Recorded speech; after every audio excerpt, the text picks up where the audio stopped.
From CBS Audio, this is Intelligence Matters. You think that this is a huge deal, the fact that they attacked our democracy. Absolutely. I called it the political equivalent of 9/11. A weekly podcast about national security and intelligence. It's finally time to have a proper China strategy. Hosted by the former acting director of the CIA, Michael Morell. Is there a window in which we need to act? We're in that window now. Follow Intelligence Matters wherever you get your podcasts. President Biden targets violent crime. You can't sell death and mayhem on our streets. Britney Spears court hearing. The pop star says she is traumatized. Oathkeeper plea in the Capitol riot. It's the first guilty plea.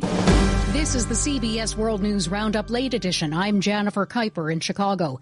President Biden lays out his strategy for combating violent crime. CBS's Stephen Portnoy with details. I've been at this a long time. The author of the 1994 crime bill says his administration will crack down on licensed gun dealers who violate the law. Zero tolerance. As he urges cities to use COVID rescue funding for policing, the president distances himself from calls in his party to defund the police. This is not a time to turn our backs on law enforcement or our communities. In reiterating his push for a renewed ban on semi-automatic weapons, he mocked those who say they seek to defend themselves from the government. You need F-15s and maybe some nuclear weapons. Stephen Portnoy, CBS News, the White House. A performer fights her father in court. Britney Spears, in a sometimes emotional appearance, told the judge she wants her life back. She asked that the conservatorship that has controlled parts of her life for 13 years come to an end. I'm traumatized. I'm not happy. I can't sleep. I cry every day, she said. Spears told the court she's been exploited,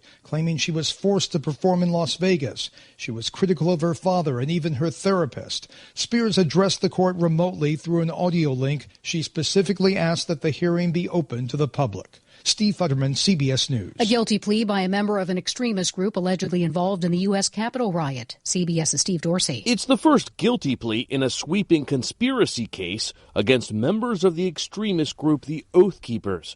Graydon Young could serve up to 6.5 years in prison. Prosecutors say he had joined the Florida chapter of the group and had sought out firearms and combat training before taking part in the siege. Members of the Proud Boys face similar charges. Missouri now leads the nation in new COVID-19 cases. Blame it on the surging Delta variant. Eric Frederick at Mercy Hospital in Springfield. I heard even on the news someone said, something post-pandemic, and I was like, we're not post. We're still in the middle of this.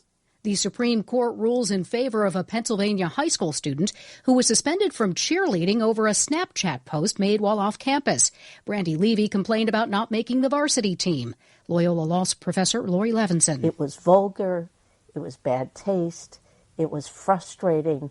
But to punish her would be a violation of her First Amendment rights. On Wall Street today, the Dow closed down 71 points, NASDAQ up 18, S&P 500 down 5 points.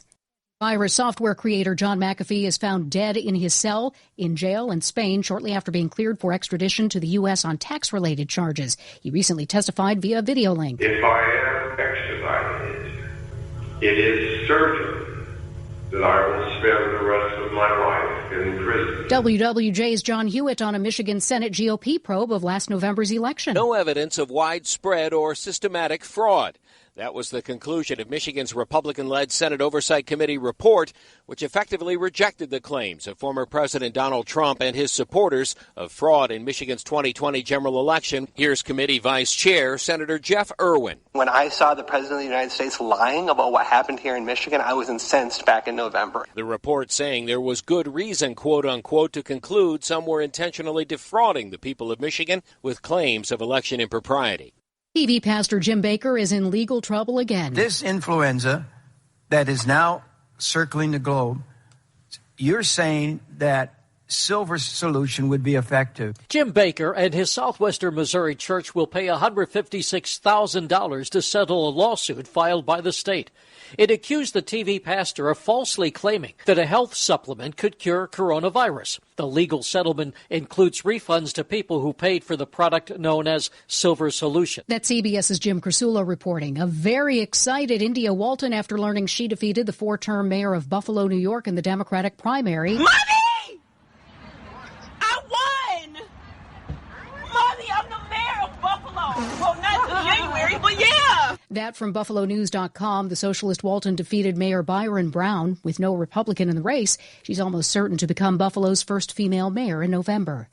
A wild runaway cattle chase in Pico Rivera, California, finally over. CBS's Elise Preston says at least 40 cows escaped from a meatpacking plant and ran through the city streets. One cow charged at a group of would-be captors, knocking a man to the ground. He's already an older man, so he couldn't really have the speed to get out of the way, and the cow took him down. As the chaos unfolded, homeowners like John Pitones stepped in with his lasso to help out. You can get fatalities from a cow hitting somebody or maybe causing crashes on the streets. So I'll give it a try. And I came out here and I got the cow. Authorities managed to capture most of the herd overnight, but some put up quite a fight, crashing into fences as officials tried to load them into trailers. Longtime Southwest Airlines CEO Gary Kelly will step down in February. He'll be succeeded by Southwest VP Robert Jordan. That's the World News Roundup Late Edition for Wednesday, June 23rd, 2021. I'm Jennifer Kuiper, CBS News. Let's face it, the pandemic has forced so many of us to re-examine all parts of our lives. And the only one that I'm actually qualified to help you with is your personal finances. I'm Jill Schlesinger, CBS News business analyst. I'm also a certified financial planner, and I'm psyched because I have a new podcast. It's called Eye on Money. I'm going to field your questions and help you get where you want to go. Follow CBS Audio's Eye on Money with me, Jill Schlesinger, on Apple Podcasts or wherever you get your podcasts.